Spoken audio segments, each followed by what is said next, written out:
мая Федеральная налоговая служба запустит специальный сервис по выплате субсидий малому бизнесу, пострадавшему от COVID-19.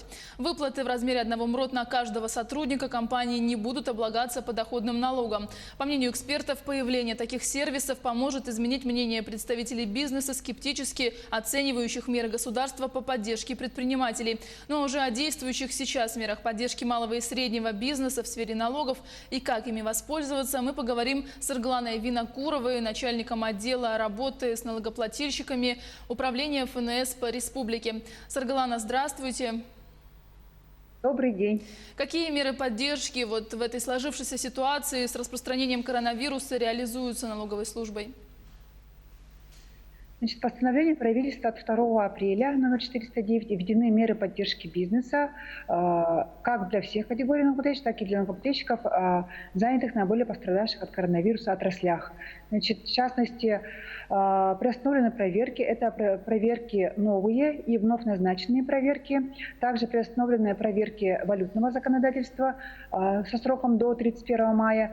И приостановлены проверки применения контрольной кассовой техники до конца года. Также, значит, продлены сроки представления отчетности, продлены сроки представления документов по требованиям. Это по налогу на добавленную стоимость на 10 рабочих дней и по остальным требованиям на 20 рабочих дней. Также приостановлены меры взыскания по сроку до 31 мая включительно для всех категорий налогоплательщиков. А кто может рассчитывать на перенос срока предоставления отчетности? Перенос сроков осуществляется для всех категорий налогоплательщиков по налоговым декларациям, срок представления которых приходится с марта по май текущего года.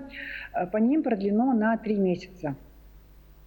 Это не за исключением получается налога на добавленную стоимость и страховых взносов за первый квартал. По ним срок предусмотрен на 15 мая. Это связано с тем, что данные декларации по НДС могут влиять на финансовые результаты. То есть они могут быть и к уплате, и к возмещению. То есть для того, чтобы компании могли воспользоваться своим правом возмещения, нужен весь массив деклараций. А по страховым взносам оно, значит, принесено на 15 мая, потому что данные эти нужны именно для реализации прав как физических лиц. А какие меры поддержки предусмотрены для организаций и индивидуальных предпринимателей в наиболее пострадавших отраслях? Значит, для этих категорий, которые наиболее пострадали от коронавирусной инфекции, предусмотрен перенос сроков уплаты налогов. Это именно по налогам, срок которых приходится за 2019 год, в частности, это налог на прибыль, ИСХН, УСН, по ним срок переносится на 6 месяцев.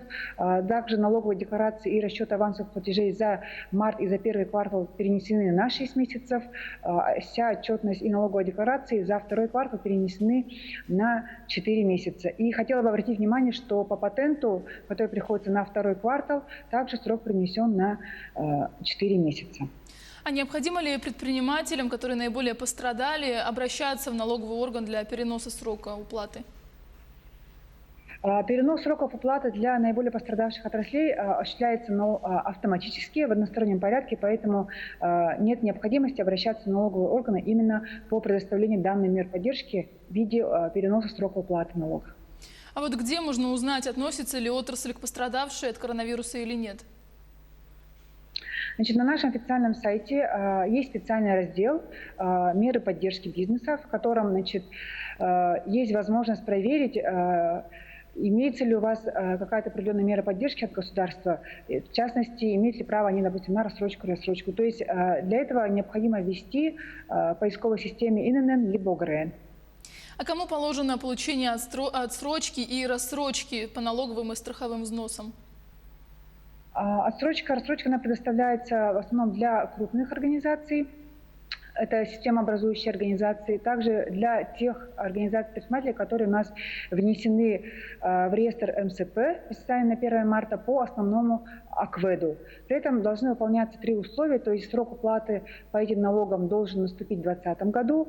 Также, значит, как я сказала, это наличие основного АКВЭДа, который относится к пострадавшим отраслям, и должно быть снижение выручки от реализации на 10%, либо наличие убытка в текущем году, при этом при условии, что в прошлом году убытка не было.